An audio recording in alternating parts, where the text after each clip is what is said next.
There is a specific, insidious terror in the corruption of the mundane, when the very symbols of childhood comfort, such as the chime of an ice cream truck on a sweltering July afternoon, are weaponized against us. We are forced to confront the fragile, paper-thin reality of our safe spaces. Welcome to Dark Coping, where horror meets the mind. Today we are examining the psychological decay, the staggering tonal whiplash, and the artificiality at the center of Eli Roth's Ice Cream Man. We will be dissecting how a film with such transgressive thematic ambitions ultimately hollows itself out through its own execution and a profound crisis of identity.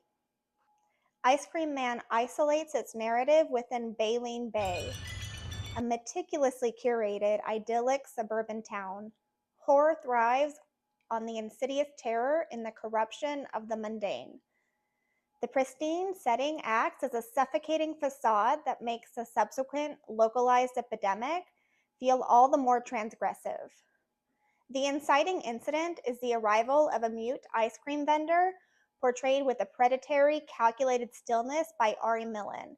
He begins distributing his ice cream with odd, ominous-sounding names to the local children, acting as the silent catalyst for the localized epidemic.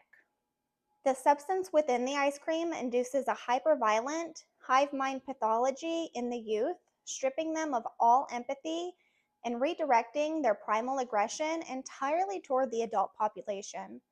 Roth attempts to explore the violent dissolution of the nuclear family, positioning the children as a manifestation of repressed generational hostility. Our lens into this systematic collapse is Jared, a young boy whose survival is not dictated by intellect, heroism, or morality, but by a biological isolation, a severe dairy allergy. Milk was a bad choice.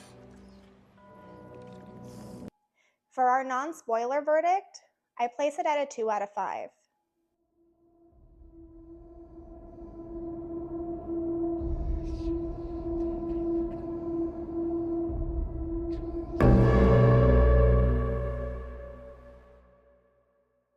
It is incredibly difficult to place slapstick comedy with extreme sadism, and this film proves exactly why. As a baseline assessment, the film suffers from a staggering tonal dissonance. The best way to contextualize the viewing experience is this.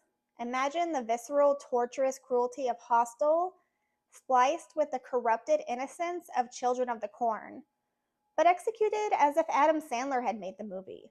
It is an erratic, frequently confusing combination of extreme sadism and absurdist farce.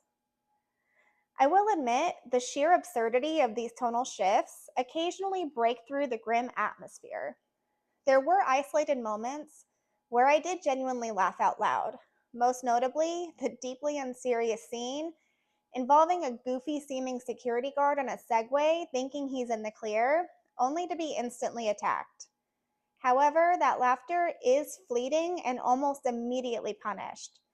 For the vast majority of the runtime, I found myself physically hunched over in disgust from the constant carnage. The graphic gore is relentless, operating with a clinical, mechanical efficiency that borders on the grotesque.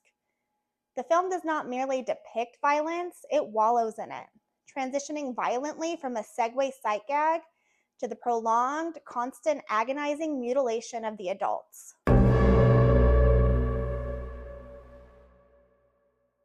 In my opinion, yes, the AI-generated gore does destroy some of the biological empathy that typical horror movies do bring up, but the visual presentation of that very gore is one of the film's most egregious flaws. Tension requires tactile reality. Genuine terror relies on our biological empathy, but Ice Cream Man outsourced its post-production to an AI visual effects film known as Dark Half. The resulting imagery is sterile, algorithmic, and entirely devoid of the grimy, visceral texture that practical effects usually provide. We are no longer watching human suffering. We are watching a machine approximate human suffering. It transforms what should be a harrowing case study in survival into an artificial, emotionally bankrupt display of synthetic data.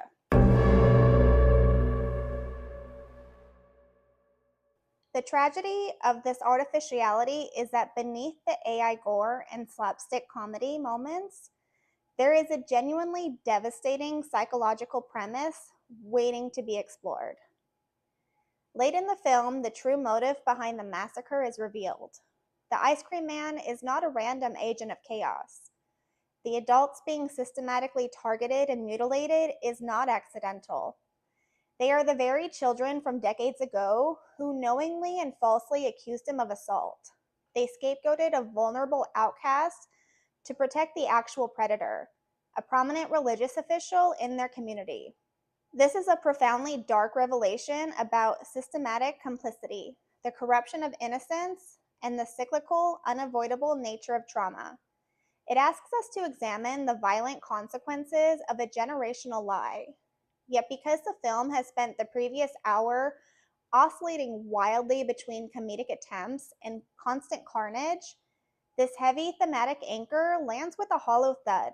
We cannot emotionally invest in a narrative about institutional abuse when the film treats its own subject matter with all the nuance of a cheap shock comedy.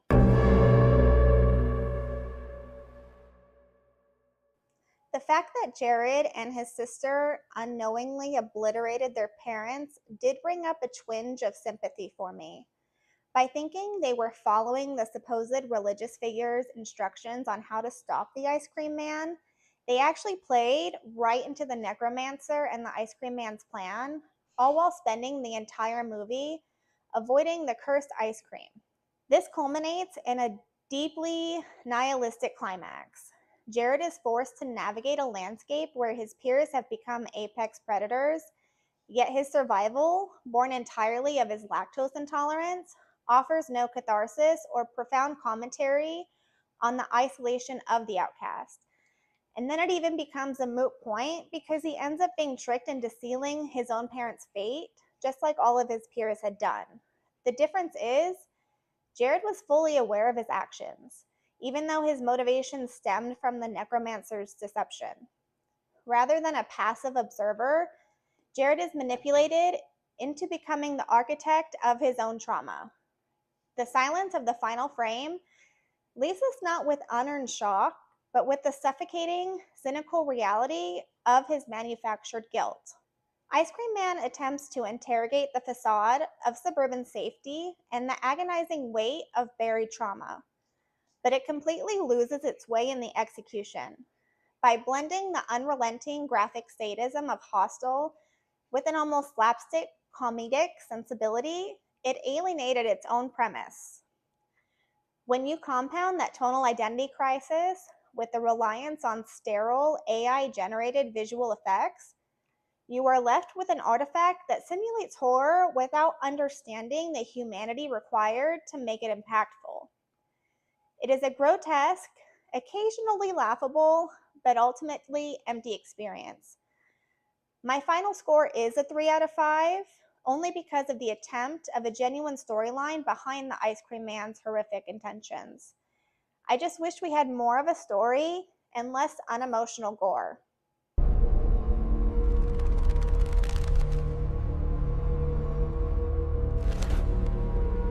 This brings me to a critical question for all of you watching, and one I urge you to consider deeply. When a film introduces a heavy psychological theme, such as generational trauma and systemic abuse, does blending it with extreme, absurdist gore inherently destroy the message, or can the two coexist? I ask that you document your perspective in the comment section below. Your insights and counter arguments are vital to the continued study of the genre and why we love it. Next time on Dark Coping, we will be shifting our focus away from external splatter to dissect undertone, which is currently streaming on HBO Max. If you haven't seen it yet, I urge you to go watch it before we do our deep dive on it later on this week. Constance and I also had the opportunity to go see the new Insidious movie this weekend, and we will be doing a deep dive on that next week, after we complete Undertone.